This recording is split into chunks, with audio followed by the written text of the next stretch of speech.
Okay,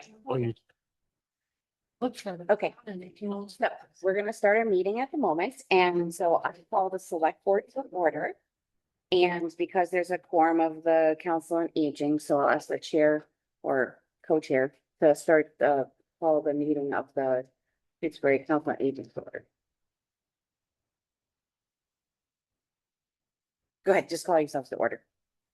Okay, yes, this council on aging meeting will on, July 29th will come to order. Perfect. Good job. Okay, so first we're going to review the agenda, which is public comment, and then our general business, which is one topic today, is the discussion of plowing at 12 Birch Drive, our joint meeting with the Council on Aging. So was there anything else that we had not anticipated, Haley, to pop up for the select board agenda? Okay, all right. So with that, I'm going to open it up to public comment. If you have a public comment either online or in the room, please use your raise hand feature. Anyone like to make a public comment? Tom and Ron, go ahead, Tom. Thanks. I know that it's a one agenda item meeting, so I wasn't sure because my comments related to the agenda item, if I should say it now or wait until. Probably hold, yes, I would hold it to the agenda item. Public comment is usually, yeah. Yes. It's not usually we usually ask for ones that are agenda items to be in that end in there. So, it was yours as well, Ron, related to the agenda items or an additional? Yes. All right, does anyone online have a public comment not related specifically to our agenda item? Okay, so, well, we will move on to the agenda item, and this is a discussion about plowing for 12 Birch Drive. Some of the history behind this is that it was brought to the select board's attention and the TA's attention that the plowing abruptly stopped in December, January. Help me fill in, Haley, if I skip some things. Yes. Yeah. And that the town policy differed from what had occurred. And so we've been having ongoing discussions about the plowing past the knoll of Birch Drive. Was there something I didn't, that's a quick summary of the issue? I think that's a pretty quick summary of the issue. You know, and obviously people can correct me if I'm wrong, but Mr. Meck had reached out, I believe, to the highway superintendent in late December. He reached out to my office in early January. January 5th was the first time that the town had said, no, we're not going to continue plowing past the first knoll. We had some more email exchanges after that. There was a request for a meeting. So Rita, former select board member, myself, Mary Jo, Susan, and Mr. Meck had met in person sometime in January. After that meeting, you know, we had decided we would do a site assessment. We did that in February. We issued a determination shortly after doing the assessment. Mr. Meck had produced a rebuttal to that assessment, and we've been engaged in kind of an ongoing back and forth. Okay. Right. So, where to start? Okay, go ahead. Ask a question, just for Yeah, go ahead. clarity. Yeah. The site assessment, who would have been involved with? the So site that assessment? consisted of myself, Mary Jo Johnson, Melissa McPeace O'Neill, Dave Grenier, our highway super, and Mr. Meck himself. Thanks. I would just like to say that it is, you had mentioned 12 Birch Drive, but there's actually two houses that access that way right there, Right. past the knoll. So it was brought to our attention specifically 12. Right, Been but it's not, it doesn't only affect him, but it affects the other house, Noted, noted, even though it's noted. not occupied right now. Go ahead, Dave, you raised your. Is that house occupied? No. it's Not right now. All right. So where should we go from here in our meeting? We want to discuss, the town where we had left it, last select board meeting where we had a discussion. We had left it more broadly, where we were going to assess all of the roads that LWA in that area, private roads, and do a more general assessment from there. That's where we had left it. And we had put this into that, and that was not satisfactory to both the Council on Aging and Mr. Mac. So where would the select board like to start this conversation or discussion? I know we have a lot of stuff that's brought to us. Could I ask something? Yes. Yes, I would like to, I'm really quite deaf, and I really would appreciate it if people would speak as loudly and clearly as possible. And that's really true for anybody who's not sitting at the tables. Okay. Yeah, thank you, Susan, for the reminder. Thank you. Okay, where would we like to start our conversation now? The assessment, we could talk about that, our assessment we did, or our town policy. Well, we'll start there. So everybody's on the same page. Our town policy since 2001, I believe, is the original, our the date, I'm sorry, dates do not stick in my head. That's right. 2001. And the policy that has been to plow the private roads. And the information that's been given to the contractor to do so was to the first knoll. Was where that would be. And not go any further. Yeah, so I think So- perhaps a point of confusion is that, Mary Jo, part of the documents that you had given us was the town plowing of private roads policy. However, policy was updated on November 22nd, 2008. And the updated policy, I don't know, Brennan, if it's easy for you to screen share, but it is in your packets and there should be copies over there. It does list towards the bottom, that the town of Shutesbury will plow/contract plowing for the following private roads for the upcoming winter 2008, 2009. And it lists some roads. And then the second road that it lists is Birch Drive to First Knoll. So that is what has been the principal guide to certainly my interpretation of the policy as it pertains to this particular situation. Mr. Meck's house is 12 Birch Drive, which is past that first point. There are other documents that say First Knoll / telephone pole. That's consistent in some of the records from the highway department. So when I looked at this issue, that was what I was basing my opinion on, is that we have a policy that is clearly articulates that there is a terminal point in the town's plowing. We don't go past that point. Now I think that one of the, obviously people can jump in, but one of the points of contention is that there's been this longstanding practice where the road has just been plowed. I would like to jump in. If you look at the policy number on that policy, and I did quite a bit of, I prepared all of this for you today. The policy number is the same as the policy in 2001. So I would be inclined to look at this and say that this is a copy of the policy, but not a revision of the policy. Because had it been a revision, you would have need to change the policy numbers. It was, a revision can also just be revised with a date at the bottom, And you wouldn't change the policy not number? necessarily, No. not overhauled. No, and we actually did that very recently with, I forget what policy, but there was a previous select board meeting not that long ago where we had revised a policy and the policy number did not change. No, if we disband, if we take a policy and change it so much that it doesn't resemble the past policy, we do change the policy number. But in this case, it was a revision in 2000. Okay. It was done. The 2008, but what concerns me about your revision in 2008 is that it eliminates number 6, which is the required conversation between the highway department supervisor and the LWA for the purpose of determining what roads need to be repaired before the winter season. Number 6 is really important in terms of carrying out the policy, because obviously, people want to know ahead of time when their road needs repair. And to coordinate that with the LWA, you need a significant amount of time.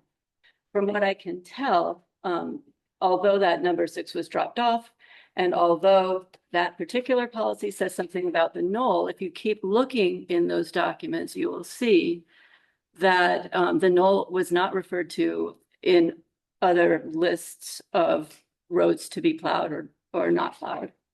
And that the practice of continuing to review, having the highway supervisor review with LWA continued despite the fact that number 6 was gone. So I think just in practice and in terms of what makes sense, I have a little bit of problem with what is right there. And I am wondering why you would have dropped off of the policy, a procedure that is continued and is an important procedure.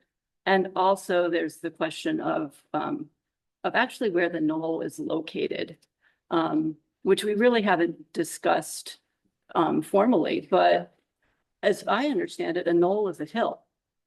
And the place where the plowing is stopped is partway down a hill, not at a hill.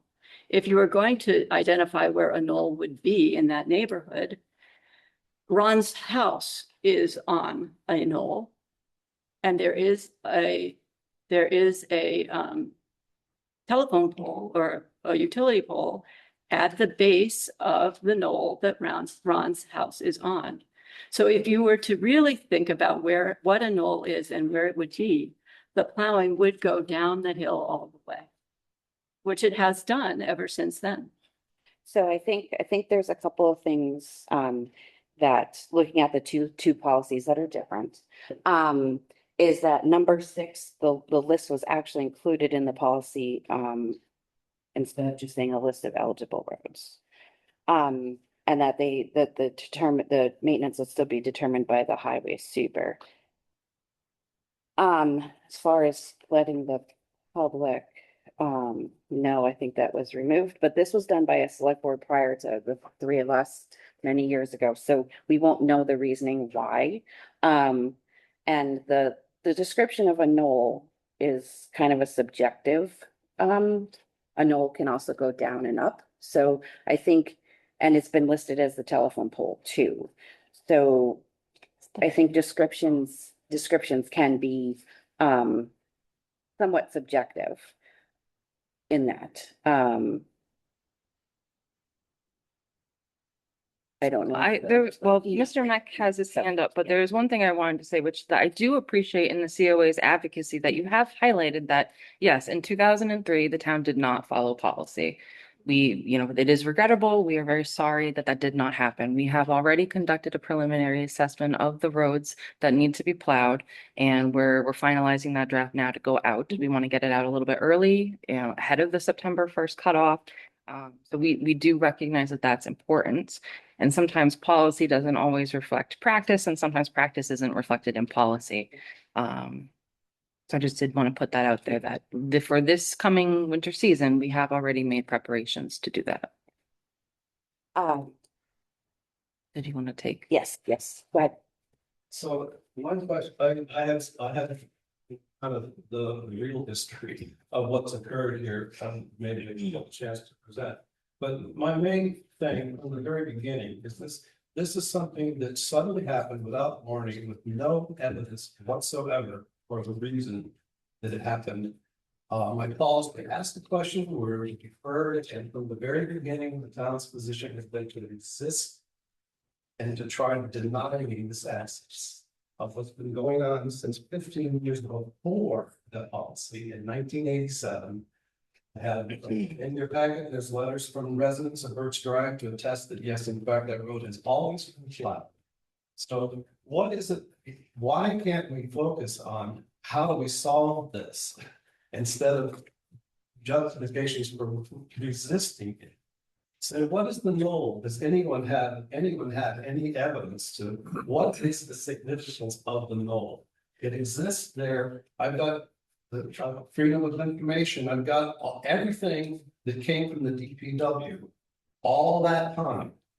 And the knoll is only mentioned a couple of times. And actually that hasn't happened since 2023.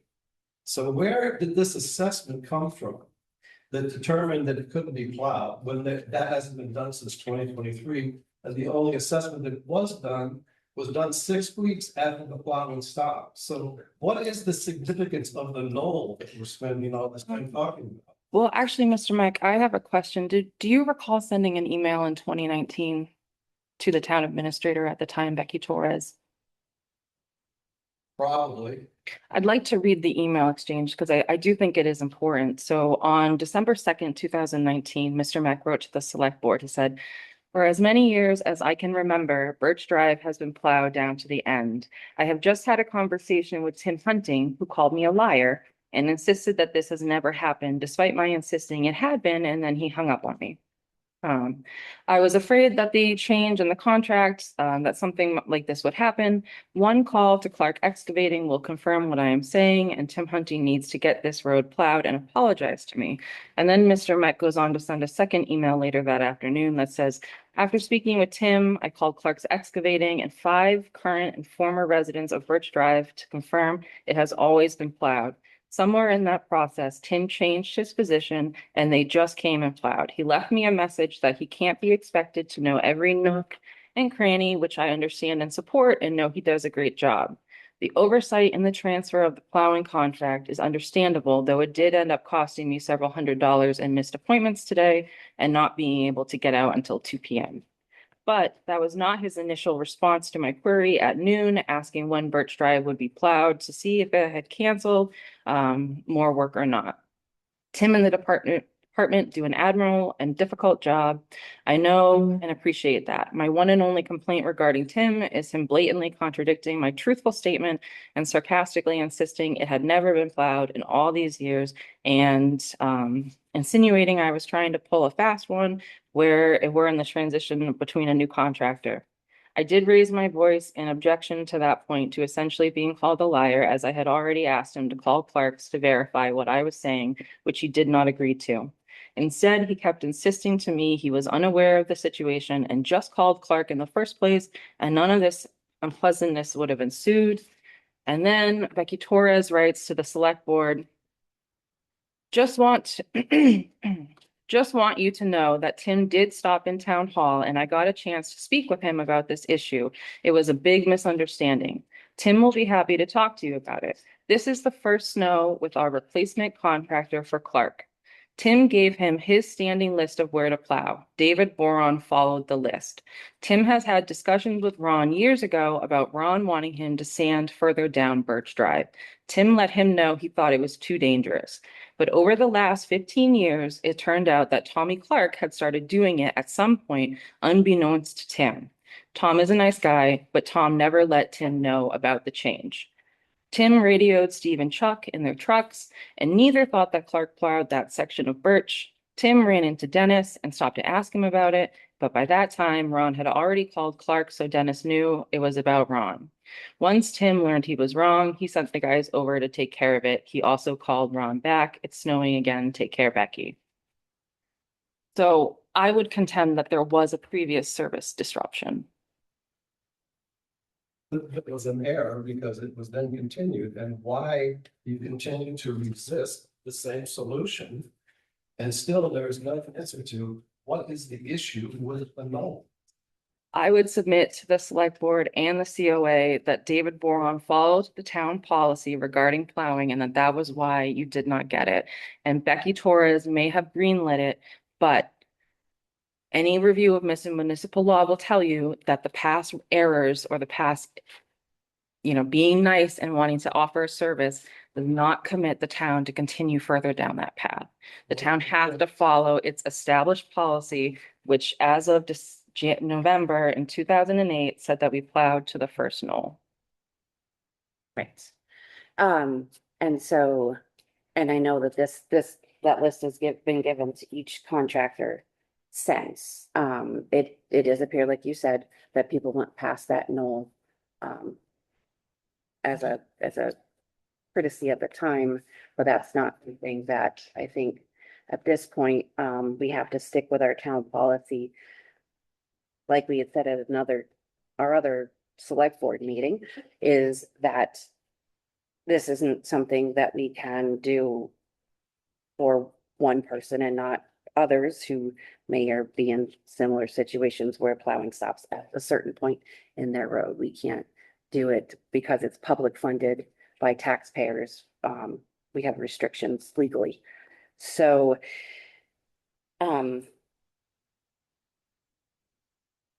where would we like to go in the conversation from here for the select board? John has his hand up. Go ahead. No, you go first. Well, just it seems to me there's at least two issues here. It's sort of the issue of before, I mean, when the road, there's no question the road was plowed by Clark's. And there's no question, I don't think, that they were not plowing it according to what the list was of places they would should plow. And sort of then there's this time period where that was going on. There's a time period after that where we said, okay, we're not going to plow it. Well, as Haley suggested, just because we did it before has nothing to do with whether or not we should do it in the future. It's not the issue. I mean, the two things they're just different issues to me. This before and after. And the town could decide to do whatever it wanted to do during that time. And there's nothing that you could do to prevent that from happening, or it should happen. Yeah, I'm just thinking, okay, what's our objectives for today? I'm Right. thinking maybe there's two. One is to look at the history, recent history, and is there an apology or was there a lack of communication or whatever in this last year or so? I mean, I don't know. Well, I can answer that question. I don't think, maybe with the change in that was not being plowed, but the contractor had been told to the knoll. So Okay. beyond that was more on that person's own record or own choice. Yeah.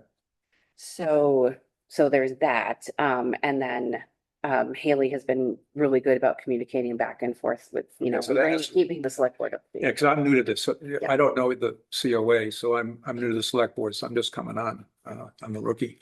The second one is, okay, what is the policy going forward? I mean, we do have a policy that we all, I think, agree we should follow. Yes, And how do we effectively make that happen today and make sure everybody's clear on what that is?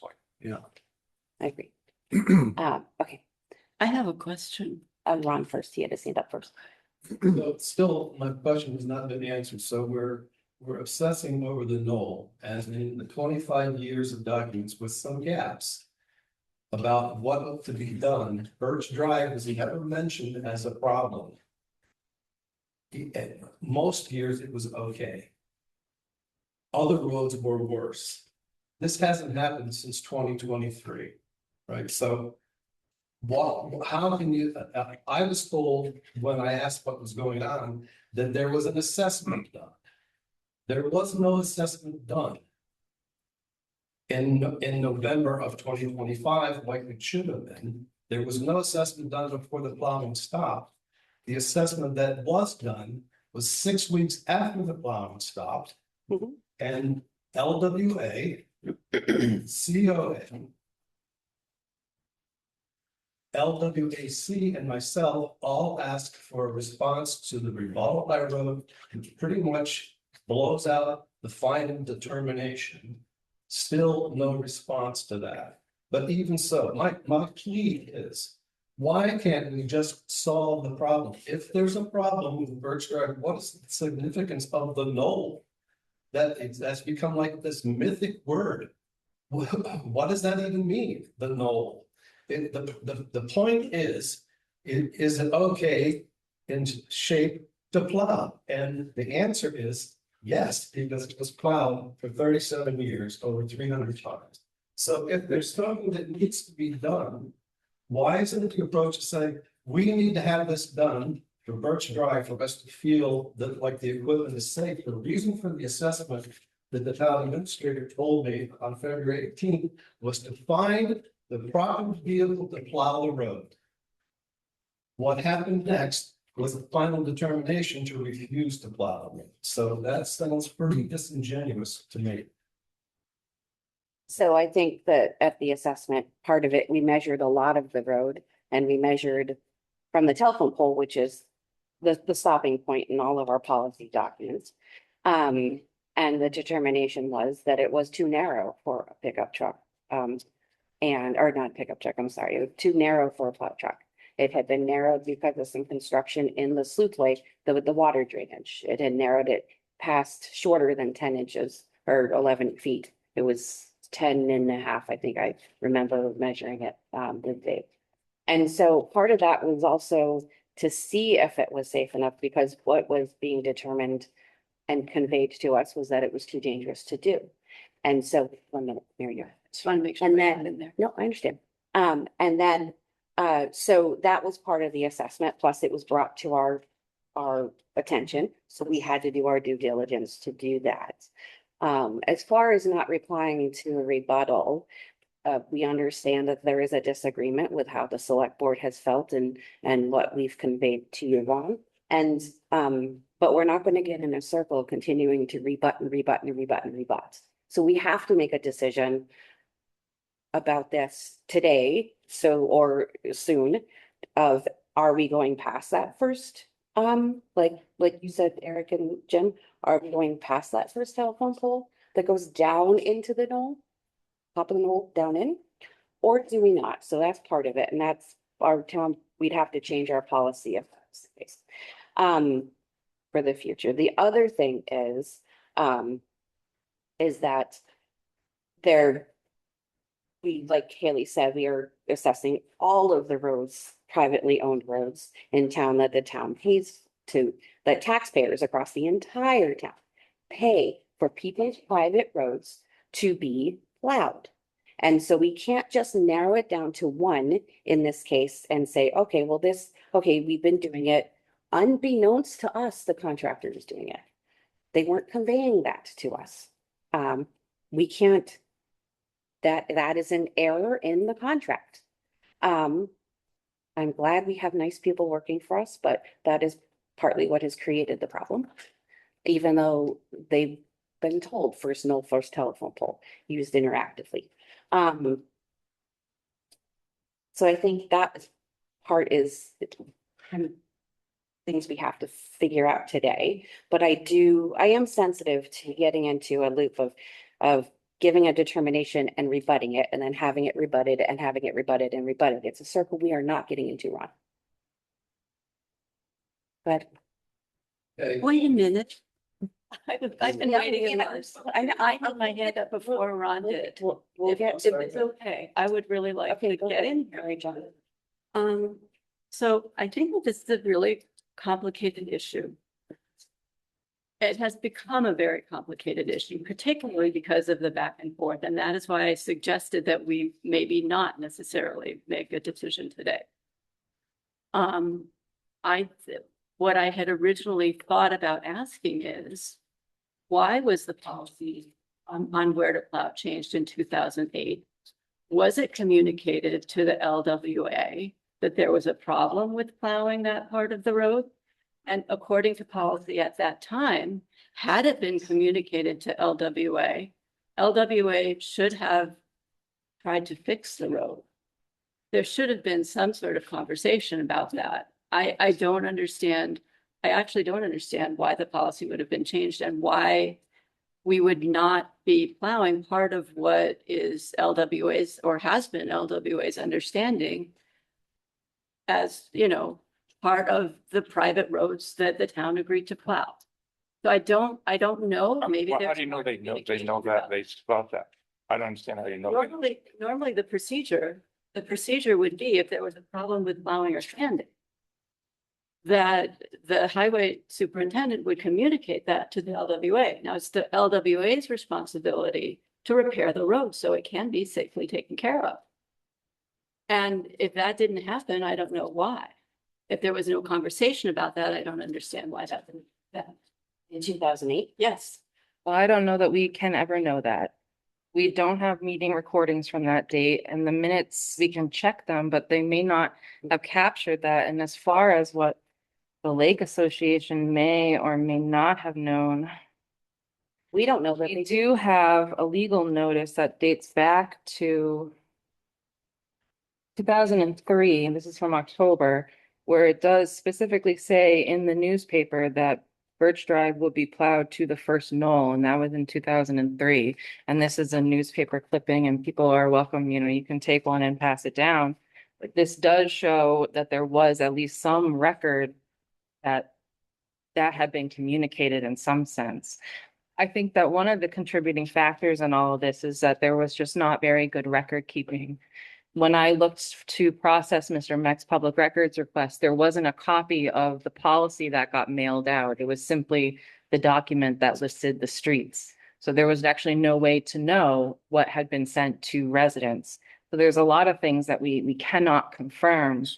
But being here in 2026, we have to look at what the policy says, and we have to look at, you know, there's a principle, and I don't know the legalese to to say the name of it, but there is a legal doctrine wherein municipalities cannot be forced to continue illegal, unauthorized, or mistaken actions of its employees.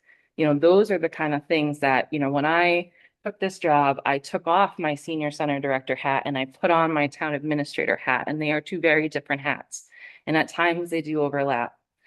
But in this particular instance, it was a matter of looking at what is the policy and what does the law say and what can we offer. And that is why last year and again this year, and when we talk about unanswered emails, I never got a response. But it would be perfectly appropriate for a municipality under any circumstance to say, here's where our policy ends, and here's where we can create a program that would bridge the gap between those two things. And that happens across municipalities in the Commonwealth for a variety of issues. And that's why I brought it up last year when we had the opportunity to apply to a Life Path grant, and we could have paid stipends to ask volunteers to do shoveling for residents. Because when I think about this issue, I don't just think about Birch Drive. I think about the fact that there could be other seniors in the community who also cannot shovel their driveways. And how do we make something that is townwide and not person specific? Because as a municipality, we have to do it for broad strokes. And that, I think, would be a perfect way to redress this kind of situation. You know, we could reach out to Life Path, we could reach out to village neighbors, we can reach out to our school system, we can reach out to the community at large, route volunteers. They do this in many other municipalities. It's a COA-led service. If I was your senior center director, I would be telling you this is what we should do. This makes a lot of sense. And it's a good way to say, okay, like the policy says this, but the need is this. In much the same way when we talk about cooling centers. Well, should we open one? Well, shouldn't we? Well, what's the actual need, right? We have to think about what is the need and how do you make a program to fit that? And I still think that that is a perfectly valid response to this situation. And I will, you know, again, just reiterate that. And I just looked up online, our minutes only go back to 2010 online, so I wasn't able I think to. I was held on, wasn't I? Yeah. Yeah, okay, so, Massachusetts law, MGLC 46C.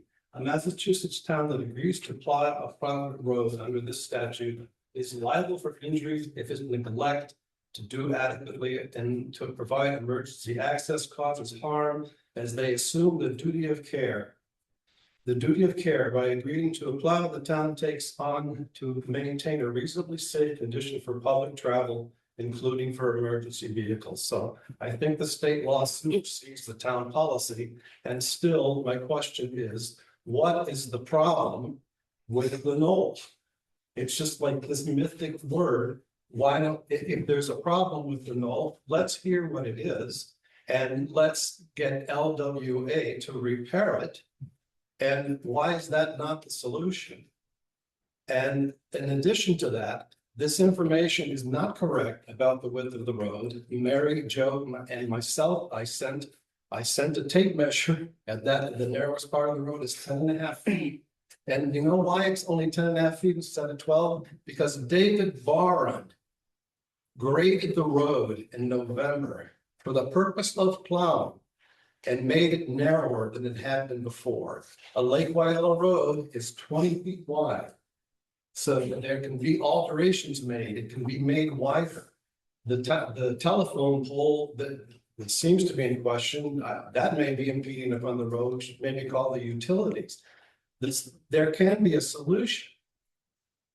For you to fulfill the obligation of your policy under the state law, why is this resistance happening? Let's say, what is it about the knoll? And it's not there consistently. And 25 years or 23 years of the yearly notes sent to Lake Oil and to residents. It used to be sent to residents. I know because I got probably 20 of them and was on the road crews. That's how the thing was handled.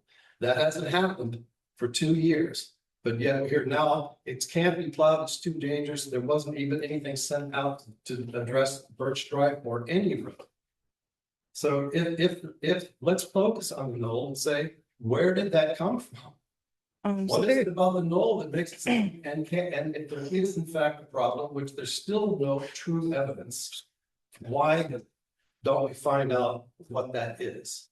there's a couple of things I just wanted to point out that, you know, chapter 40 covers a lot more than I think is what's being communicated tonight.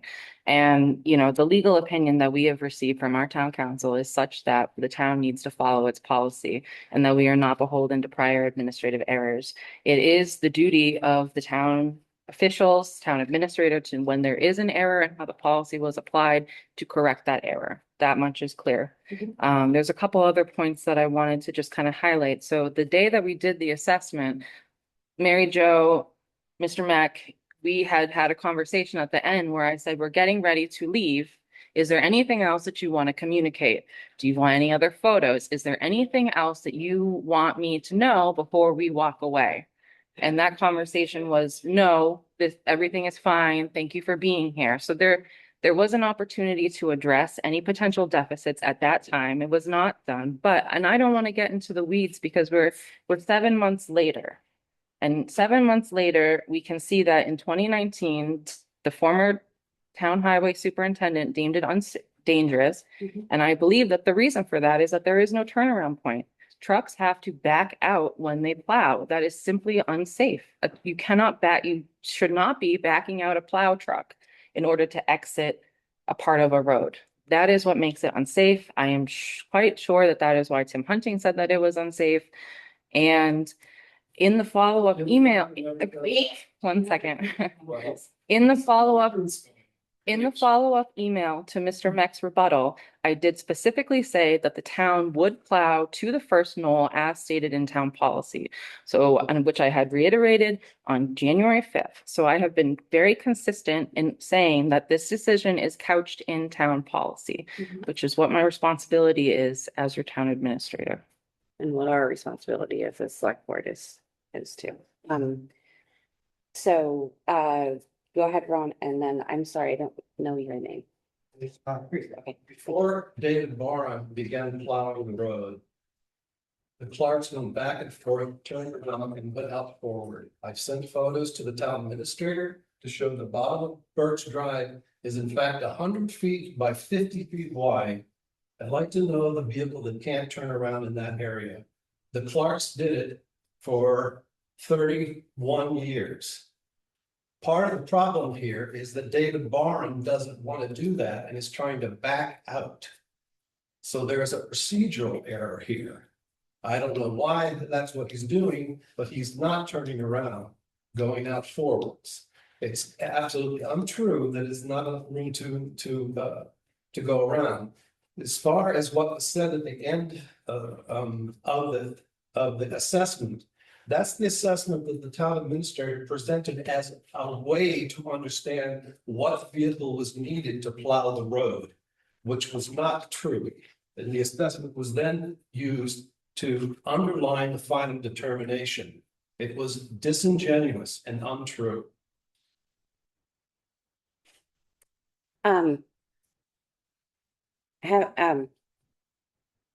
I know the two select board members were on that assessment with Dave and Haley, Mary Jo and down.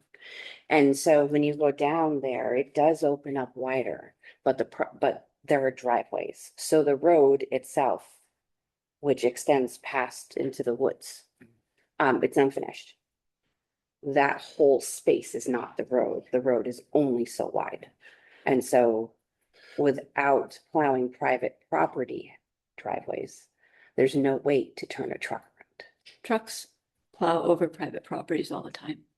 Around the lake, they did at my house for years. But that's not the point. What's germane is. Sorry, but I need. I understand that sometimes the contractors overdid what they were supposed to do. We have understood that was something that going forward will need to be corrected.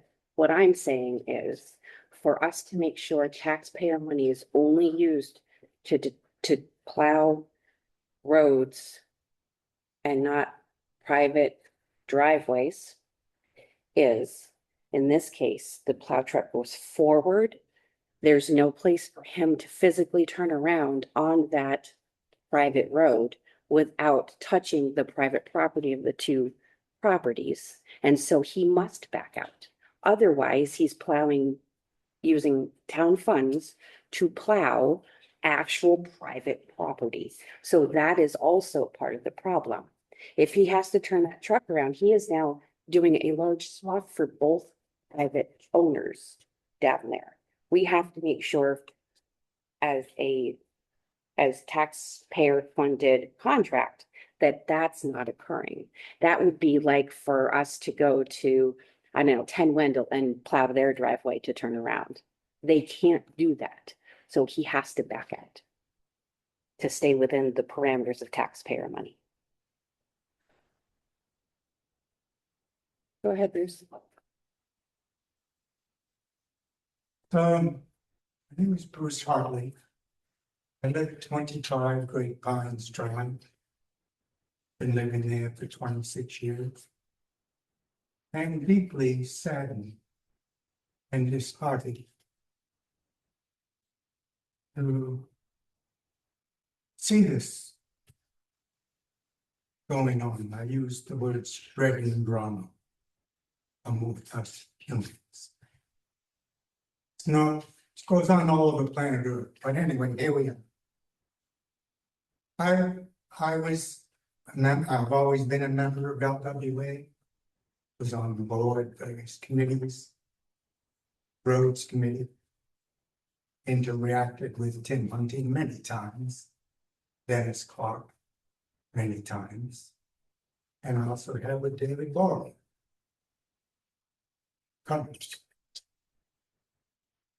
So I'm struggling what to say, how to say. Us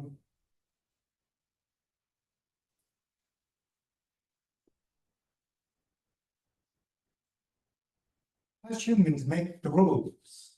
We make them. How we make them varies. I feel like sort of what has disappeared here is goodwill amongst the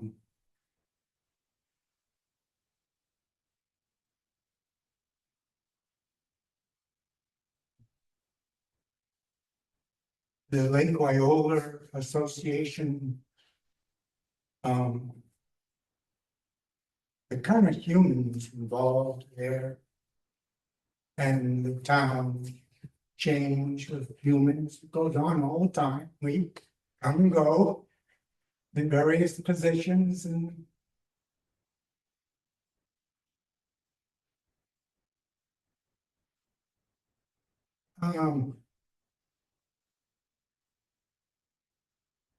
there was, and I attended the select board meeting back whenever it was that the select board voted to plow our roads as long as it was maintained for plowability, which is the responsibility of the LWA. And yes, they are private roads. I went to the registry of deeds when I was on the roads committee way, and I got the deed in 1951 when the roads there were given to the LWA to own. So where am I going with this?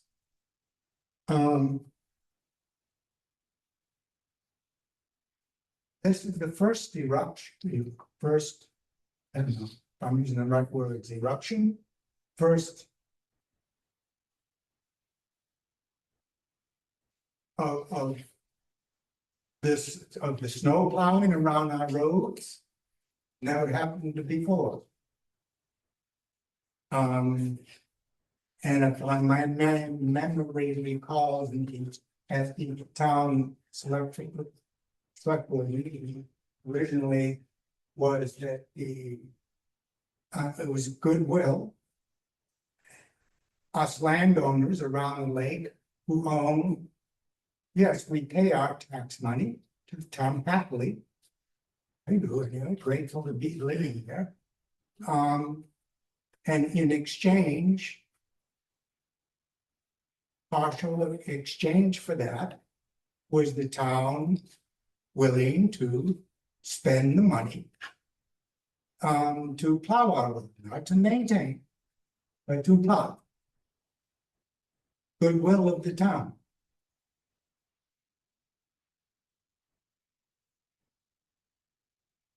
I'm not sure what else to say.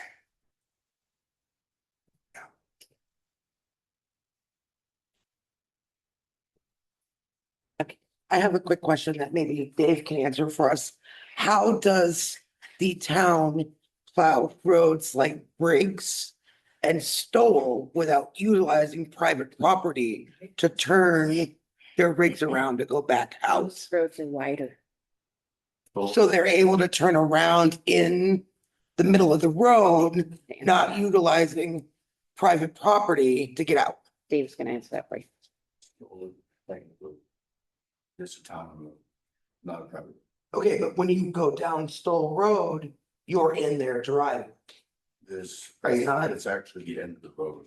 They don't have to drive down there. It's the end of the road. It ends right at their wall. So they don't actually own that part where they park. They park on the lawn on the side. I have not In heard this. the wintertime, they park on the side. Well, that- Stoll is an accepted road. It's not a private road. So. Okay, well, what about Briggs? Cause Briggs, you end up in a driveway through all the way. Briggs and Carter are also private roads. Okay, so how do you turn around if you The just utilize? assessment says that we need to have a turnaround down there in order to plow and sand that road again. Okay, It's just having. okay. We're in the process of that process. So moving forward. We did an assessment on all the private roads and the roads that we need to do in town. The ones that are listed in the policy. When will we determine that that will be possible, including loans? Forget the Knoll thing. Just how do we move forward on this? We can sit here. We month listen to all this about private roads, this and that. Let's make a determination to find out how we can fix it. So we have to, as the select board, have to go to follow our policy here. That was Correct. original, right? In 2008. In 2008, Yeah, which means that that it ends at the Knoll, at that telephone pole. So, that's what we have to abide by without, Correct. we would have to go through a policy change. We're doing an assessment of all the roads now, so that Currently, there I'm will doing be, that. there will be a new change. There will be all that does is it tells what maintenance, like what trees need to be trimmed, potholes need to be fixed, roads need to be widened. It's all those maintenance things that is then turned over to LWA and says, these need to be fixed or these roads won't be plowed. I can answer a Yeah. process question. So it would either be through a policy change. That's one avenue. That's what we would. The second avenue is, and I think Mr. Hartley asked a great question, goodwill. What does goodwill look like in 2006? Clearly, when this policy was written, goodwill looked like the town providing the service. But as we all know, laws, conditions, things change over time. So either you would do a policy revision and then it would have to ultimately go back to the LWA. They would be responsible for any changes. Or you create a program, which is what I had mentioned earlier. Those are your two means of redress. So short of one, and having one doesn't necessarily preclude you from having both. But certainly policy changes can take time. Road regrading or widening, it would take time. So one thing that would be a surefire way would be to create a policy, or not, sorry, wrong word, program that addresses the need. And those are your two options. And Ron's the only one right now in front that you consider a private road not to be able to turn to do his. There Has is a anyone turnaround. else, has anyone else in town come forward and said there was a problem? Well, what I'm suggesting in terms of programmatically is that you very well could have older adults who live in the community who cannot get out of their front door. I understand that. So that was where I was thinking. Yep. I haven't had a chance yet to fully review the assessment that Dave has done, so I couldn't answer that question. I would say that, but based on, where did I put it? You know, when you look at this, it looks to me like Birch Drive is unique in that it is the only one which lists any kind, oh, actually, that's not true. If you look in the same policy, the revision, the 2008 version, you can see that King Road has a parentheses where it says Locks Pond Road, Yep. to number 34. Yeah, so there are two roads in this policy that have some kind of carve out where there's. I think beyond the Carver Road and the other ones not, I feel like the rest of them, the ones that are noted don't have an exit. There's no exit for the ones that are noted. Probably Like true. Birch and this one, there's no exit. The other ones are drive-through, right, all the way to another road. No. They're not dead ends. This one's. I'd have to look at it. Oh, yeah, I'm sorry. Yes.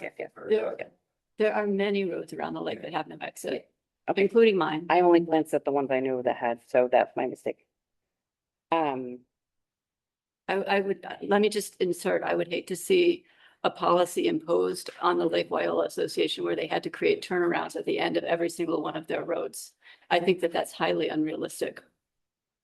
Even at the end of Highly. Briggs and Carver, it would be really hard as well. Yeah. Plus you'd have to take, you would basically have to take, I don't know. I just can't imagine it happening, if I'm perfectly honest. Based on how people have their yards set up, how much encroachment has happened over the years.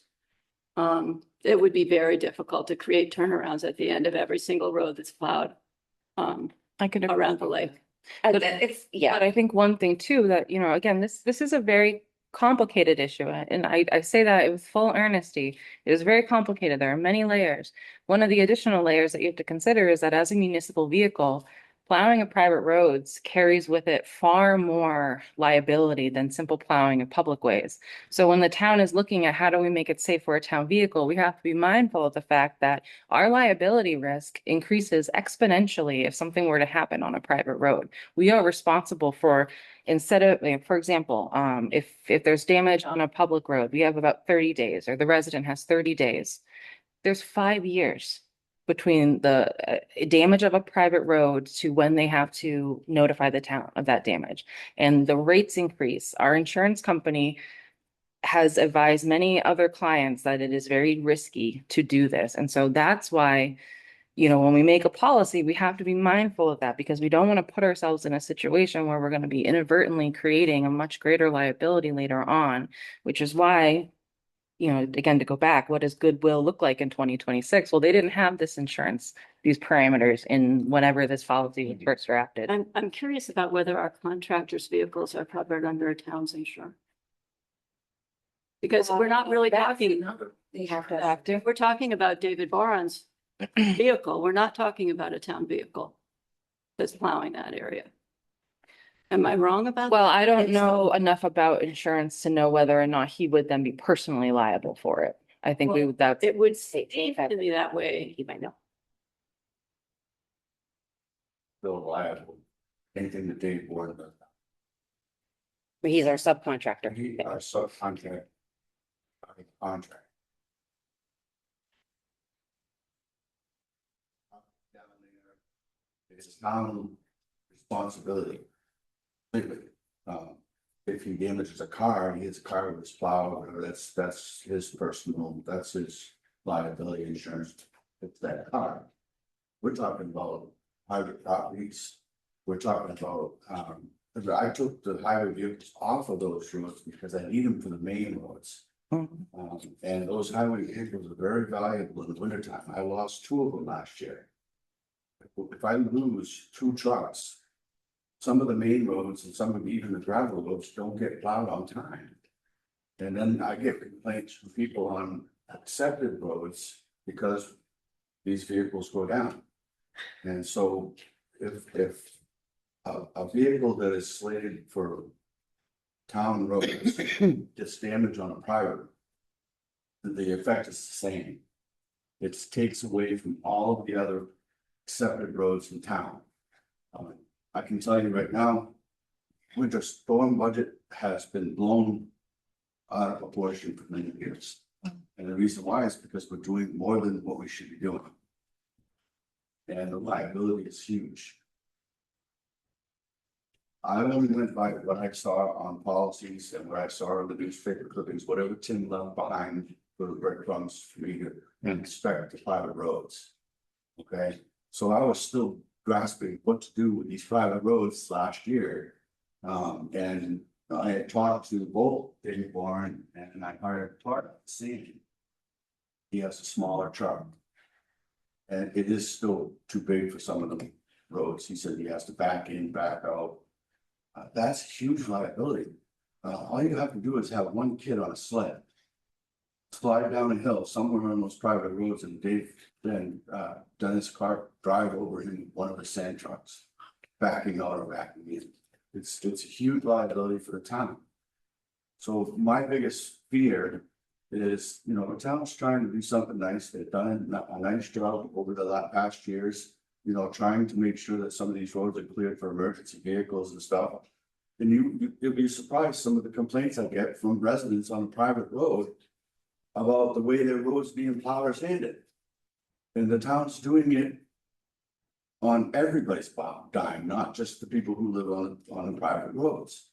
So I have to think of it as everybody's dime is being used for roads that they don't even have access to. It's not even a public access to them. That's not true. And there's signs everywhere saying private road, no public access. Wait, I got pictures. let him finish, please. So I'm just saying, the town just needs to reevaluate and find out where we're gonna get the funds to take care of these private roads. And that's the problem. It has been a burden on the highway department and on the town and all the residents in town to take care of these roads in the wintertime, not just private roads. I'm talking about our main roads. We still don't have enough for budget to take care of it. And they did up $10,000 this year, but it's still, we were $93,000 over on our snow and ice budget last year. So is it a burden to the town? Absolutely. Can't even buy a truck for that. Just Dave, while you're talking, what's your sense of this whole situation? Like, you know, ultimately, it sort of boils down to me to like you having to decide, okay, we'll plow this, we won't plow that, but as far as I'm concerned, as a select board member, so like you're the town's voice. You have to decide because it's your crew, your trucks, your whatever. What's your sense of this whole situation? File on that policy says that I have to inspect the roads. If I see a road that I didn't flip over on, or a truck gets stuck in, if a truck flips over, the truck's gone for the rest of the winter time. If a truck goes off the road, I have to personally go and get in the machine, go down there, and I have roads that I have to go down there, pull the vehicle out. And I'm also taking that piece of machinery in risk trying to pull something out. I'm not a tow truck company, and a lot of tow truck companies won't even go down there until I go down and plow and sand so that they can get there. Mhm. So now you're taking there's only 3 of us full-time employees on this highway department. There's over 30 miles of accepted roads, not counting private roads. So my assessment to this is we need to reevaluate where the money comes from. How is this going to be taken care of so that the town doesn't have a liability on it? That's my thought. I agree with Mr. Yeah, we care about our residents, we care about our people. But when as a highway director, that policy puts a lot of pressure on me to go around and inspect all these roads and say, listen, I can't do this, I can't do that. I inspected one road, the grade of the road was huge. So if a truck tries to back down in there's a slope on that road, and if that truck backs over, hits some ice, and goes down on that slope, stops, flips over. It isn't even a town truck, it's a contractor's truck. You know? how would I feel if the poor guy that I asked to stay on the road wrecks his truck? Or equipment that he spent thousands and thousands of dollars for.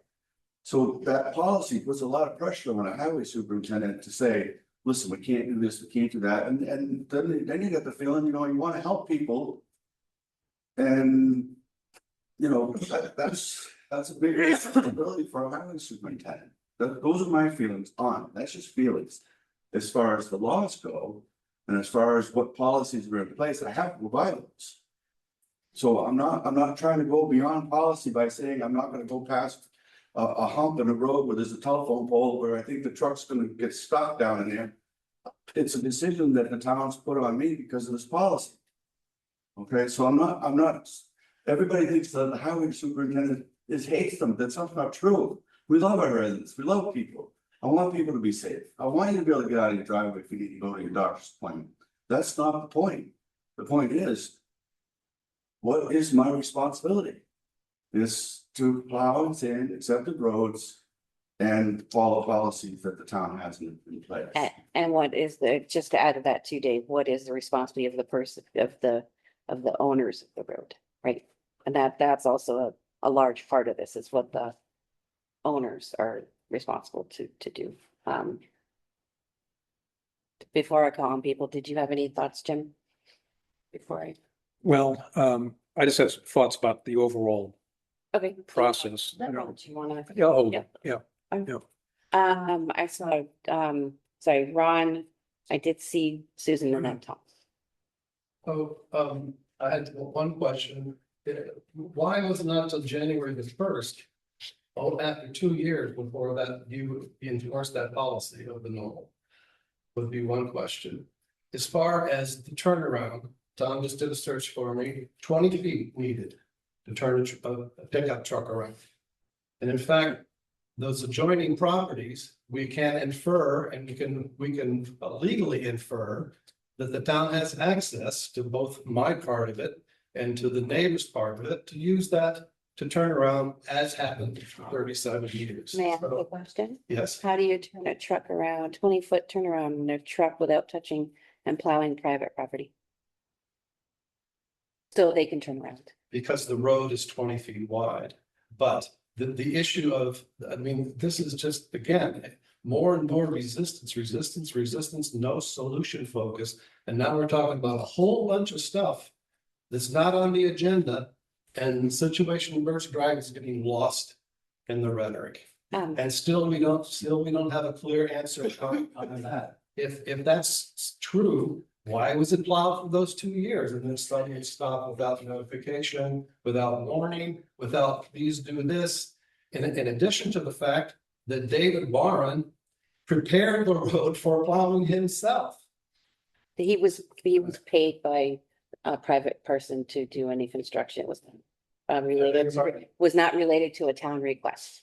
That was on his own recognizance, paid by private people. Understood, but Right, so then saying that he can't plow it after he prepared it for plowing, that would seem to, cause some concern.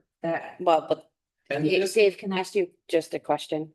When you hire a contractor, Dave or Dennis or whoever, to plow, you hand them a list of what they're supposed to do. And that's the contracted, They have. right? So that, Like Tim or Steve, I think it was Tim. right. So that list included the knoll because our policy included not past the knoll. That's just what was written in the paper, was not go past. the first Right. one. So But it was plowed until January 1st. But Well, you're lucky. Ron, we've determined that our contract with the subcontractor says to this point. He went past that on his own, continued it for whatever reason he chose to do that. But his legal obligation was to what we supplied him in his contract. That is how what we've determined has happened. He chose to go further. And did not let us know, but like Haley said, and like Donna has told us, that's an error of an employee going beyond that. That's the determination of why it happened and why it was plowed. But still, we have not established what the even where the knoll is and what is the problem with the knoll. It just becomes this magical word. So let's get it done. What's wrong with the knoll? And It's just like circles. So, and Jim's right, we are going in circles. And when I visited and did the assessment, the knoll, and knowing it's the telephone pole, that's the top of the knoll goes down. So it says to the knoll, the first knoll, right? Not beyond that. I have a technical The knoll question. goes up. Did you give Mr. Bourne instructions on how to do the repairs to the road? Was that something that the town communicated? So again, we have a situation where a contractor has done work without town authorization, and we are in a situation. But then why did you not, what I'm not getting is why didn't LWA understand that road didn't need to be prepared for plowing and wasn't being plowed? Like, there's a communication missing here. I can answer that. The list that I got from Tim, in the files, and from the maps said all the roads need to be inspected. And the ones that were listed on the list and on the map, it said to the first knoll on Birch Drive. So the inspection only went to the first knoll on Birch Drive, didn't go any further than that. So there wouldn't be any instructions on how to fix the problem on the end of Birch Drive. So all I got was the list of what to inspect. And what I did not do the inspection last year. I went to Dave Bourne and I went to Ben's Park and I asked them, do you have any concerns? Because these are the guys that are plowing and sanding. Do you have any concerns about any of the roads that are on the list? Let me know. And then I went down and I looked and I wrote down some things about fixing some trees and bushes and stuff like that. I even sent it to their Carver and Briggs. That never got done. We still plowed and sanded it. It still happened. So, I mean, it's not like we're not trying to help and we're not trying to be nice to people. It's just that what the instructions I had were to inspect the first knoll. That's where it ended. So when you brought up the issue of going past the first knoll, that's a whole different inspection. That's not even on the inspection. That is the rationale to stop plowing that I was told by the town administrator on assessment that happened on the Bayonata knoll. But it If did that get never happened. It did get plowed to the first knoll because But you're saying the assessment only went to the pole. But what I was told is the assessment to stop plowing was past the pole. So how, you're just saying that assessment never occurred. what's happened, right? I was only going by what Tim had in file and what I had for the list and the maps and but even anything that was supposed to be sanded was in red. And, you know, I just went by what I had that was in the files. And a lot of it isn't, you know, super clear. But a lot of it is institutional knowledge too. Right, exactly. And Dave been plowing those roads for a long time. And Dave told me he never went past the knoll. And Dennis Clark said he won't back his truck down. He went to the knoll and stopped, and he even actually backed up to the top of the hill and put some sand out there.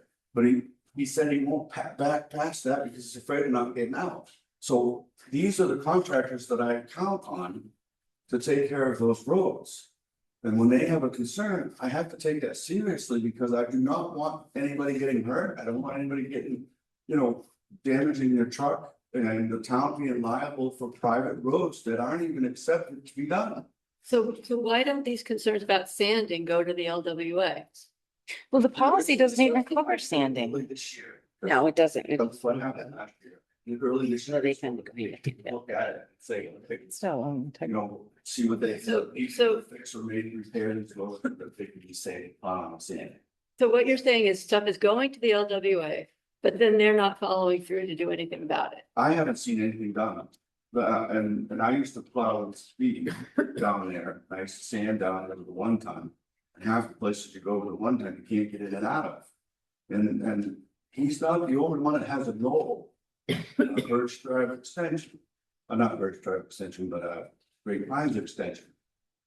That has a knoll at the end of it, and there's a driveway that drops off. Right. Right after that knoll. If we go past that knoll, we're not getting out of there. You're gonna get, that's paved. And there was no swale produced to put water down the bottom of it to create ice situations. So there's a lot more of the dynamics involved in whether or not a highway truck or even a contractor truck can actually get in there and do what he has to do. And private plowing, right? I used to plow driveways myself. And people would tell me how they want me to plow their drive. And I would tell them whether I could do that or not before the winter starts. And that's exactly what's happening with these private roads. We're saying we can't plow this because of this. It either needs to be fixed or we can't plow and sand it, or get someone else to do it. So you know what I'm saying? That's what happens with a private plow. If Dave Bourne, I will tell you this, Dave Bourne decided he doesn't want to plow those roads because of a hassle. You're gonna pay, what times were you paying right now for those roads plowed? I guarantee it, he is the cheapest. I've never seen him so expensive as him. And he knows those roads like the back of his hand. So he does it in actually a very precise timing. So that we can actually get them sanded. So at this point, we have probably the best situation in place. But does the town have a burden doing private roads according to state law, according to liability, those types of things? The town really needs to consider that. Okay. And that's just, you know, just so you understand, nobody's trying to say, I want to help you. That's not the point. I think that's the part that's misunderstood here is those roads have been done for free for the residents for so many years. And the town puts the bill. And now we'll pay taxes too. Right, but Yeah. The highest tax in the world. you live. Yeah, I just after hearing all this, to me, the first thing I heard earlier was, this is complicated. I guess I don't think it's that complicated because we have a policy. We have a very clear policy, in my opinion. We all see it, and it's really up to the department head to implement that policy, most of this policy. And we have a department head here, the highway department, that's responsible for doing that. And there's no one in this room that knows better than the department head how to manage the equipment, what the equipment can do, not do. And I'm not in a position to tell the highway department head how to do his job, just like I wouldn't want to tell the fire department how to put out a fire. Just like I wouldn't want to tell the school people, the principal, how to educate the kids. We put these people in place to do these jobs because that's not our skill set. So that's the second point. The third is goodwill. That's the solution to this, is goodwill. And Haley mentioned a couple of examples. I think you brought up goodwill. There was a way we've done goodwill in the past. Haley brought up a couple of examples how we could do goodwill on this, in this particular example. I'm sure there's plenty others. We've got a community here that's full of goodwill. So I think we come up with lots of ways to solve this with regards to goodwill. It is money, and the COA is here representing this group. The COA also represents people that are older. One of their biggest concerns is a fixed budget. They don't have a lot of money. And here we are talking about going out and spending their money, older people, to take care of private issues. And I think we as Select Board of Town Administrator are responsible for looking out the other people that may become the COA, people with fixed budgets that are dealing with paying taxes also and seeing their tax rates go up. So that's a part of our responsibility. Yeah. Right. Okay, I have three main things I want to say. And the first one is, it seems to me at issue here is the definition of knoll. And you ought to think about defining the knoll by how many feet it is from the road that it connects to. Because we don't agree on what the definition of a knoll, sort of what it looks like geographically. So how about measuring it from the street? Okay, secondly, I see there's a big problem here, and it's a problem because the town inherited or had a summer colony, which turned into an all year round colony, and roads that would not have been an issue in the summer become an issue when there's a question of plowing them. But I also think that Does the town have a responsibility to make sure that emergency vehicles can reach the citizens who live around Lake Viola? And that's not my question. That's not my question to answer. It's your question. Okay, thirdly, there is another issue here which has been important for the COA as well as plowing and sanding the whole of Birch Drive.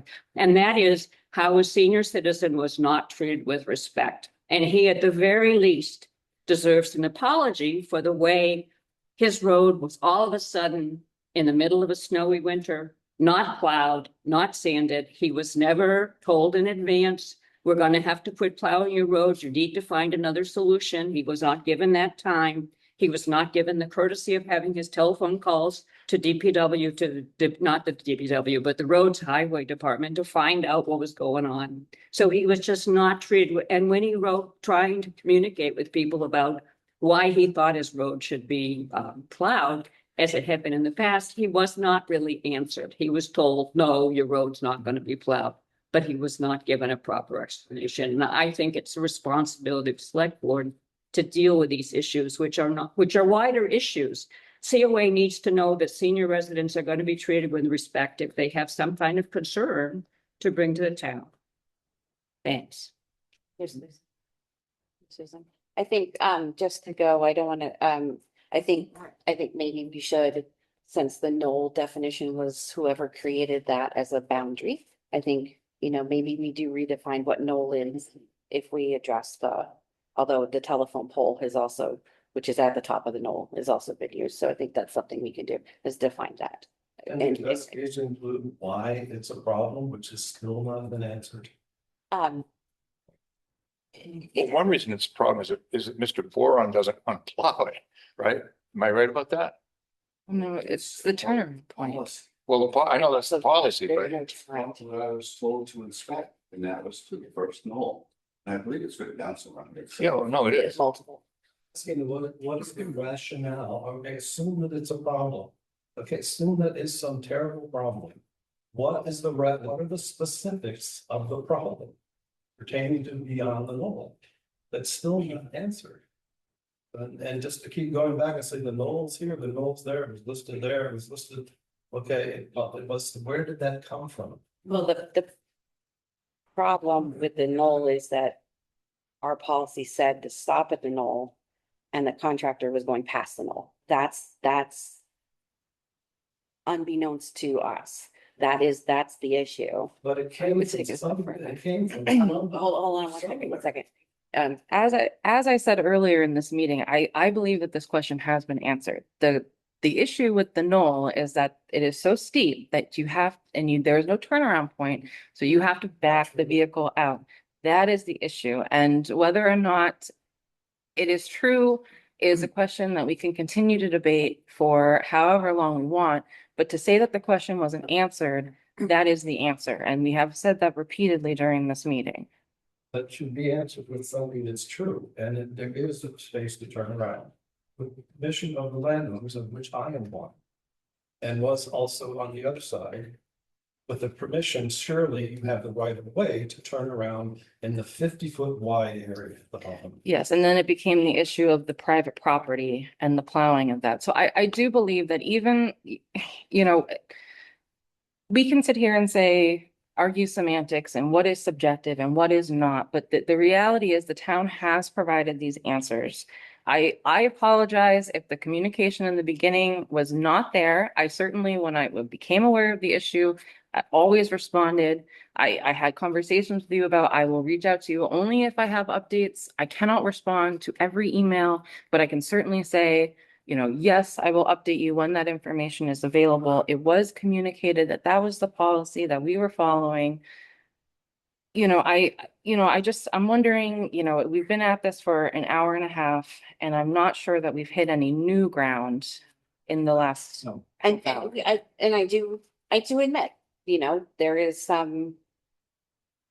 What I might personally do in this situation, just as, would be very different, but I can't, we have to do what is set forth in our policy. We have to do what is right for the entire town when any decision we make. Like Jim said, we're not just looking out for one narrow, it's the whole area. Maybe this is a situation where we assess, do we want to even go forward in private roads? Is it something we want that risk for? Because our job is risk managers, right? Do we even want to do that? Maybe we don't. But what I'm saying is, I think Haley's right, we're going in circles. And I do think we should define the knoll. I think there is a large part of responsibility for a lot of this with the LWA. It's their roads. We're just trying to make sure they have also a responsibility of making sure emergency They vehicles also has can get. response to the. I am speaking, Ron. Please let me finish. I think that they have a large responsibility also for the emergency vehicles to go down there. These are private roads. Our hands are tied in many ways because of statute and limitations on us. So I think we've gone we've in circles. Is the select board, are we able to make a determination and a vote in any way? I know our assessment is in the works with Dave is assessing doing the burden of his job with this policy. And that's how we left it the last time, was we were gonna do the assessment and then, what are your feelings? I guess I'd say pending the new assessment, I'd say we should be following this policy. Maybe we could change it when we get the assessments, that's a different thing, but right now, that's what the policy is. Whatever's happened before this is, well, I don't know, We can't, yeah. we can't change it. It's the way it is. Okay. Jim, did you have defense? Yeah, I think it's sticking with the policy. I mean, I think even what you described as far as going out, doing an assessment, I mean, that's part of the process anyway. Right, Dave? What do you say about? So this is, I think this is pretty clear. As we follow the policy as we understand it and implement, maybe there's been some lack of implementation in the past or not, but we follow this policy. That's our responsibility to follow it, in my opinion. And I also, maybe a suggestion is we can work maybe separately on goodwill with different ways of solving this. Yeah. I mean, there's a lot of people in town outside of the lake area that have private roads that go to their houses that have ways of taking care of them on their own privately. And so that means there's a lot of different solutions out there. And it is, to add one thing, sorry to interrupt you, Jim, is a question, not that there's an answer. So someone lives on a private road and say, my tax paid our dollars go to plow and sand these roads. Why not me? And how do we explain that? Yeah, that's sort of the other way of what I'm saying, sort of my point, yeah, in a different way, There's a lot of private long rides up to a lot of houses that people need to take responsibility on their own. And do. Yeah. And there are plow services out. But presumably there was a reason why the town agreed initially to be responsible for plowing the private roads, which usually have multiple houses in them, yes? That's not all private roads. There's only a handful. But there was an agreement to do the ones Yes, around. this has been an issue for as long as I can remember this town. Yeah, And I think in other towns it also have private roads. We're hardly the only town that has this issue. So it's been going on for a long time. We've been dealing with Tim has been doing, and then this poor guy comes in and gets a policy and says, I gotta do this, and I gotta do this. I'm sorry. I think This is what you've been doing. You haven't been doing this. think You've been doing something else. That's why we need to figure out if we're gonna change the policy and moving forward. We can't. And that's on us, that Yes. we make the Yes. policy. I think the first policy even was before Tim. But was the Steve, he term. was here the longest and he made Right. his own things, and then they changed administrations, and then he has to do what this says for him to do. Right. So that's on. And if he didn't, we would all be at him. If he did something that was not in here, if something happened, he'd be on the hook. Right. And so that's our job is to think, do we need to adjust this at some point? and change that. You don't have to raise your hand, Eric. No, I know, it's just lots of people that hands raised. I just want to say to Susan, I mean, I agree with what you made the point, all those points you made, A, B, C, D, 1, 2, 3, 4. I would agree with them completely, with maybe the exception of the last one you're saying. The whole back and forth thing, I'm not sure. There's a point where Haley, for example, has written a letter saying, this is the way it is. And like, then some back and forth is supposed to happen. Well, she doesn't have all day to write letters to people. But the other stuff, I agree with. I think we should apologize. And I know I am apologizing. And I think the town should apologize to Ron for like stopping the service in the middle of this. The way it happened is not good. And I would be the first to admit that and take responsible for it or whatever. I think other people would too. We'll blame Jim, even though he wasn't. Yeah. But, No, I Uh, second that. that's all. Those are the things. I think I just want to say that I agree with most of what you just talked about. Okay. Dave, and we gotta wrap this up. One of us has to get back to work.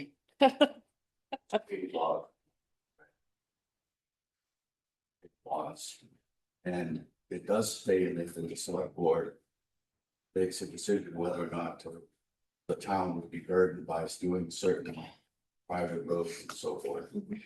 So it is up to the select board to make this decision as to whether or not to accept the policy or not a policy. So at this point, we have had a lot of changes since 2001 or even 2008. You know, reassess whether or not it's a burden of the town. Because of the amount of money it's costing to take care of this town in the winter. Whether or not the town has the funds to take care of this. That's the only thing I have to say is, do we have, this is a burden now on the town and it's in the law. That if it becomes a burden, the select board can make a different decision.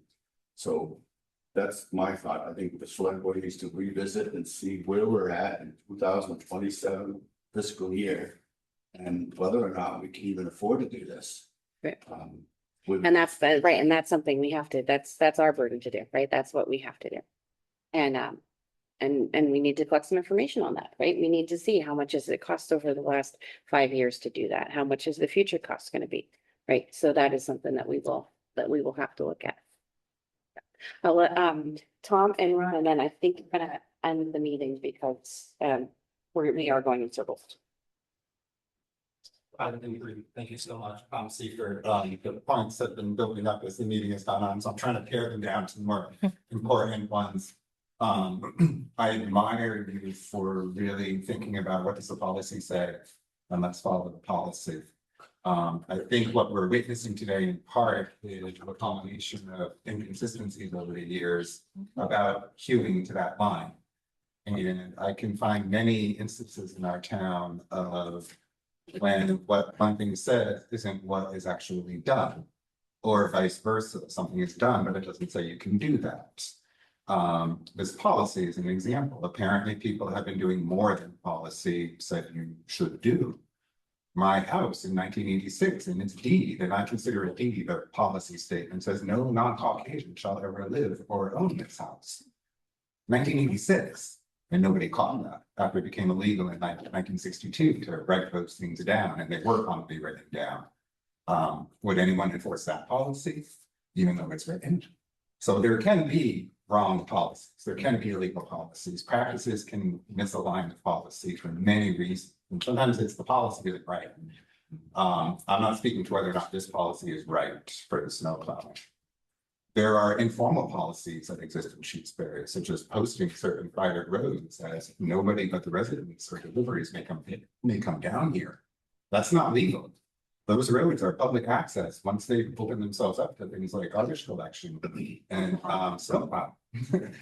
And so unfortunately, it can become a perception that like, oh, that's a private road, special treatment, you know, I'm public, I'm not, and it's just not true. The sign says one thing, but the reality is different. So I'm just noting that we have inconsistencies in our town historically, probably any town does. There are signs like that around Lake Loyola. And they're not Great legal. minds. They're off. I tried to tell the UA this. Well, actually, I don't know. I have. But I would come to my second point. Which important entity is not at this conversation in my witnessing? The owner of the road. Where are they? I know this meeting happened. My goodwill brought me here. They've been relative. Everyone's goodwill brought us here today to try and find a solution. And I'm just curious about why such an important party I don't see recognized here. And I'm sorry if I'm misrepresenting somebody who's actually representing LWA. They've been relatively silent on the issue. And I have the sense that they've been silent on the issue, and I find that unfortunate because that could have helped today. We might not have been here at 93 minutes into it. So I encourage you, please, I guess I've made enough other points. For going forward, would you please consider looking at, when you're doing your, the assessment that you're about to do, please go all the way to the end of Birch Drive for that assessment. And please offer, if possible, and if it's not possible, please explain why it's not, any mitigations that can be taken on that road that would indeed make it amenable to the equipment, to the plowing people and whatnot, so that maybe work could be done. And we could hope perhaps that the road owner might take that on, but we need to get a program together and other people could help make that happen. I live on a road with very steep pitches, or grade, if that's the word. It has knolls, if that's what they're called. The snowplow goes down and backs up all the way down, backs up to get back out. The garbage truck backs down our road and it freaks me out because I don't know which human being, child or adult, or animal, or anything could get caught up in that. And it's clear that on our road on the Laurels that private properties are sometimes inundated by the activity of these service vehicles and whatnot. And I hadn't quite thought about it in the same terms that you brought it up. Yeah, but it's an issue, right? It's concerning. So I'm just hoping that with this assessment will come signs and instructions about how to get to what I believe is the solution all of us want, because as it's been mentioned, like every taxpayer wants what they feel they should get for their taxes, including snow plowing. Nobody likes to think that their taxes are doing something they shouldn't be doing. Like plowing where plowing shouldn't happen. But I would imagine the solution we want is for everyone to get plowed. If I look at the limits here, number 34 King Road, for example, that's where the last occupied house is on the street. So the rest of the street isn't dealing with occupied houses. Birch Drive is different because you actually have an occupied house being affected by this policy. Emergency services, everything else, the age of the person can be factors. So I'm just very hopeful that my biggest request is going forward that you can perhaps use an assessment to justify a policy change. And yes, the policy change might go to an extreme of no private road plowing. And that could be understandable. I understand that. But if it doesn't, please spell out more clearly for these spaces with no plowing on a private road, what can be done to change that and make it doable. My own witnessing is that it's very possibly doable. I've seen that it's been done there, and I've seen it be done on very similar roads. So I hope that's clear. Thank you. Sorry, I took too long. So Jim mentioned the assessments, and I had mentioned this at the last meeting.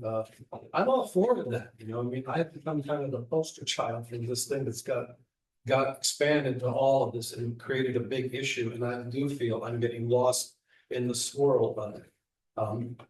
I will note regarding LWA, that LWA on their own wrote asking for a response to the rebuttal. COA wrote asking for a response to the rebuttal. LWAC asked for a response. I asked for a response to the rebuttal to the assessment that's already been done. So I don't know, you know, I don't know what do we do with the assessment that's already been done, and that seems to be invalid by all accounts of the people that have seen it, that I've presented it to. That why am I being set aside from all the other houses regarding assessments? And I'm the only one that's not getting plowed, when you may find even worse things going on there. So again, my question is, what is the problem about the knoll? can it be remediated? And I know that it can be. I mean, I would like to see it. I've done everything on it myself. I would like to see that happen. I don't think it's cast in stone and it's like the edge of the earth, right? But I think, basing not plowing it on final determination, which is in question by a point response from me and agreed upon by like 25 people asking for a response. I don't know how I can hear that everything's been responded to when the most critical component of all has not been responded to. And thank you. And I appreciate the situation here. I completely understand. I just would like not to get swept up in the swirl of the whole thing while it's getting sorted out. Probably what will take years, I'm imagining. I think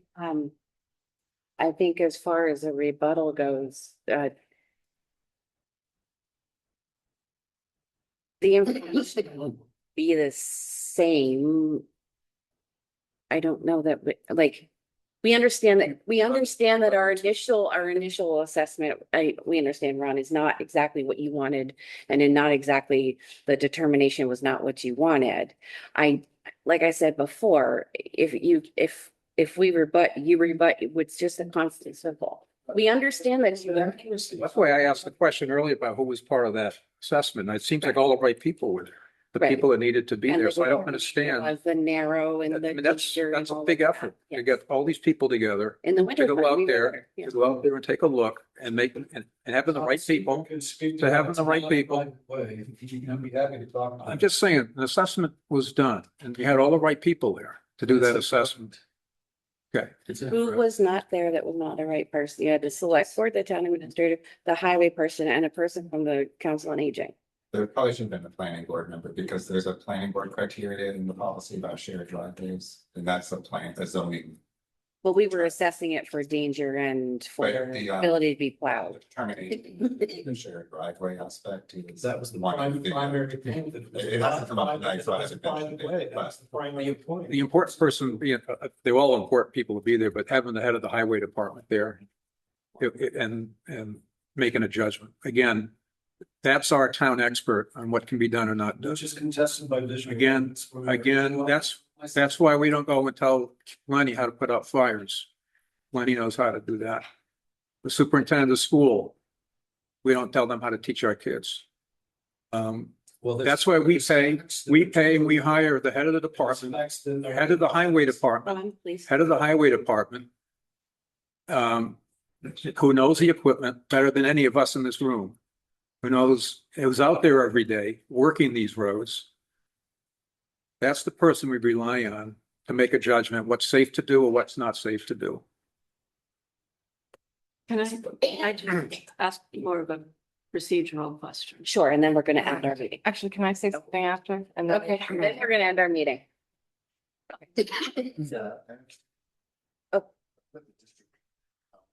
Oh, yeah. Oh, okay, go ahead. Gotta talk. Much, go. All right. That's important. So my perception here is that there's some pretty strong differences of opinion. I would say as someone representative of the COA, someone that was at the assessment. I think that there are, and the person that was helpful in writing this stuff down, I think that there are some things that were not taken into account. When we ended the assessment, we didn't really speak among each other about what we had seen. Had we talked about it, I would have made some of the points, but it was snowing. It was cold. And we all just kind of split apart and left. So my perception, having left that assessment, was that we were looking at that to determine if the road could be plowed. There was never a question in my mind, as someone that was at the assessment, of whether or not that it is an actual road that should be plowed. There was never, and to me, I never knew what was measured as the width of the road because it was measured not by me, and I didn't look at the measuring tape to see what it was. And when I saw in the letter that it was being represented as being 9 feet, I was like, well, that doesn't seem right. And the reason I said that was because there were piles of snow on either side of the road.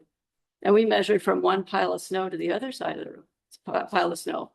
But we didn't measure the actual width of the road, which was significantly different from 9 feet.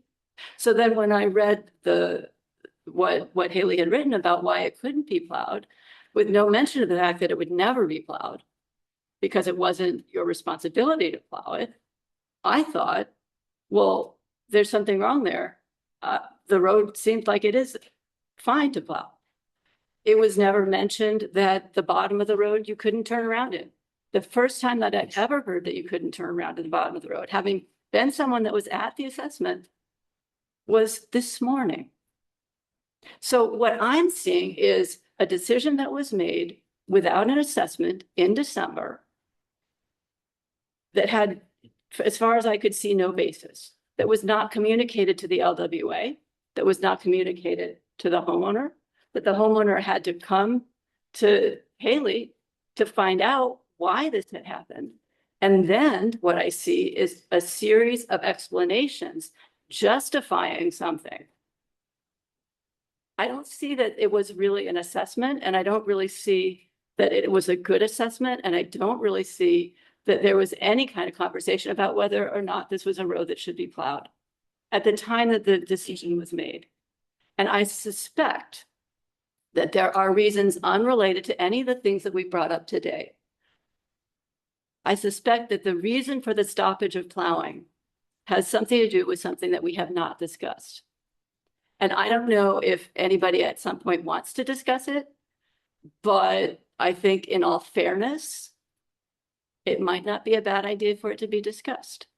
So my procedural question is, are you willing to give this a little bit more time to talk with the people that are concerned, like these guys, maybe to talk with me, because I haven't, I'm just telling you my perception now. And to see what we could do about the fact that we've just taken one person for no apparent reason and excluded the road in front of his house from being plowed, when everybody else around the lake is not being excluded from being plowed. And now we're talking about taking away the funding from everybody to be plowed, just because we have to back up this decision that seems to have been made unfairly and without any kind of justification, at least initially. And this is the problem that I've had with the process this whole time. I may be wrong, but this has been my perception of how things have come out. So No, one minute. So I went back, I took pictures that day, and we did do a measurement at the top of the knoll where the determination is not to go. And we did it from a snowbank, but it was at the edge of that telephone pole where the plow couldn't go over anymore. It was the edge of the road to the other edge before it dipped off. And it was 10 feet at the dip that goes down for water drainage that Mr. Boron contracted privately, had done work under a different contract. You have a photograph of it? I do. I have the measurement of the tape. I have a photograph of the tape on the Photograph of the tape. Yes, at the top of the knoll. Photographs of the tape that dispute that. And also, also the road is 20 feet wide. It may not be currently 20 feet wide, but Lake Whitewood roads are 20 feet wide, which means something can be done. Widen that measurement, whatever it is. and you could look at the road now to see how wide it is. And Because there was- Dave is doing that in the process of his assessment to the policy that is written, which is what we have to stand by. He's doing the assessment on those roads based on what the policy that select board had decided on prior to the three of us. Mary Jo, excuse me, I'm echoing Mary Jo. Everything she just said, I would say the same thing. And her and I measured the road ourselves, just her and I there. And I forget the exact measurement, but it was quite more lengthy than what was on paper. that we received. Yeah, I mean, when we were measuring it that day, we commented that where the measuring tape started was a pile of snow. It wasn't the edge of the road. It was impossible to see the edge of the road. Because the snow was piling up like. I have one thing. Go ahead, Haley. So I wanted just to, so if I have one regret, it was that one thing I said in the letter, which is municipal snow operations will terminate at the established turning point located at the first knoll/telephone pole. I should have made sure that I included the policy number and really couch things in that, because that is, again, the basis. I think it's regrettable that if people did secondary measurements, there was no invitation to town staff to come and join those measurements, because we find ourselves in a very similar situation. Well, I measured it this way and I measured it this way, and we just keep going in these circles. And I would agree, and I have apologized there. There was procedural errors, I think, in how this went about. But again, we have to look at the fact that we're here 7 months later, and how do we go forward? Because that to me is the most important part, is just moving forward. So good question, and I think that's a good point to end the meeting on. Haley, thank you, and it reiterates what Jim says. The only thing the select board can do, unless either of you find that I'm incorrect, please correct me, is we can only go by what the policy currently says in front of us. And give and wait during the assessment of Dave as I will use his word burdens, because I don't think it's an easy thing for him to have to do. And look at it as a whole, not individually, because there are so many people in town that do live on private roads that don't have this goodwill policy in their daily lives for the winter time. So I think for the select board, going forward, we will stick with the current policy here. We have to get the assessment from Dave. And then you might think of something, the burden, we should assess this more on a granular level, right? Well, that's all part of the policy though, what Dave is doing. Yeah, right? oh yeah, no, he is. He does I his meant assessment, us to he has like his get the- assessment, and then he feeds that back and. Yeah. The uh, LWA and and then it's their responsibility. Yeah. Yep. So I'm not sure we need to be overlooking that process. Oh, no, I'm talking about, so we set policy, right? Jim, we set policy. Yeah. So Yeah, so sometimes if- we look at it, is this still working? Yeah, for so us? maybe based on what goes on That's for the next couple of months, as Dave does his thing and they work with the LWA or whatever, and we determine after all this effort that there's some changes that need to be here, then yeah, that's where we come. That's what our job Yeah. is, yeah. Okay. So I guess that's our determination going forward. We stick with the policy as we have it currently from 2008, and then revisit after the process is over and see if it's still. Which will be before this coming winter. Yes, we can make sure we look at it. And one quick thing, going back on what Eric said, with the policy, can we make sure that if this ever happens again, the resident, especially being an elder person, is notified, given resources, given enough time to do those, get a snowplow. It's not easy to get a snowplower in the middle of winter.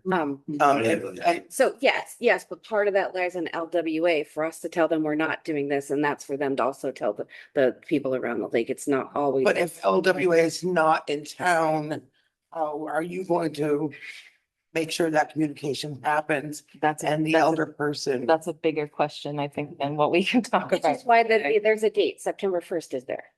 So LWA. But this happened in the middle of winter. From us. Actually, September 1st is no longer there because you're looking at the policy from 2008. Oh, I'm sorry. And that is of great concern to me. I'm sorry. We have done it. So as I said earlier, there's policy and there's practice. Our practice is, we are aiming, we have already, Dave has done the assessment. We are going to create the report. That is going to come out in August.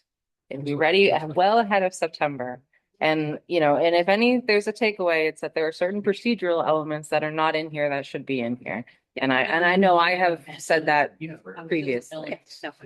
Have you officially? Quick question, would you be open to including the part of the road in Hannah Brown's house? To see what actually is wrong with it and why it would be excluded of all of the roads, all of the private roads that you're plowing, that you would not plow that part?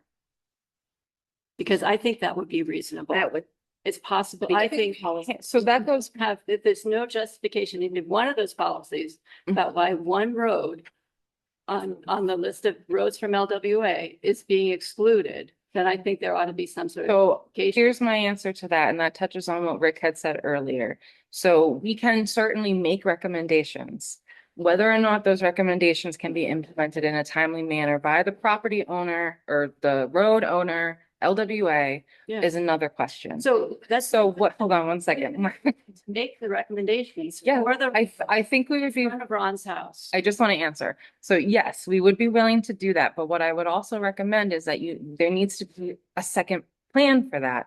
Because we could, I don't want to speak for LWA, I don't know them personally in any capacity, but I don't know if they're going to be able to do that, or if they have, I won't even get that. But, whether or not their end of the piece is done is not up to the select board. It's not up to me. It's not up to anybody. It would just be I would be feeling much better if there was a look at that part of the road while you're assessing everything else to determine why you would exclude it from plowing. Well, the one thing. And we have to then do is that information in that communicated along with the rest of the information to the LWA. We could do- Only seems fair. Do an addendum to the assessment. So, but the select board said that they wanted to follow the policy, so we can do that. We can do an attachment, an addendum that says, in this particular circumstance, this is what would be required. And then it's the other side's ball. And like I said, I would just, out of an abundance of caution, heavily encourage people to come up with that alternative volunteer plan, just in case you find yourself in a situation where certain metrics were not met. That would be my professional advice as both, a former senior center director and current town administrator. You want to have your backup plan of how you manage this. We could talk about the possible backup plans later because there are some issues there. Yeah, that's. I would like to point out that we have, COA has a program that starts in 35 minutes and. Yeah, I was gonna end it now. Like to have Yeah, lunch we're gonna, before we're that. gonna end. So you guys have to, you have to adjourn yourself. Yes, We can. and we still have a quorum, so we can adjourn. Okay, COA, Yes, adjourn. ready to adjourn. Okay. Everybody agree? So, the select board, Nine. ready to adjourn? Johnson, I. Start right. Thank you, guys. Wow, that's been so long coming. No, I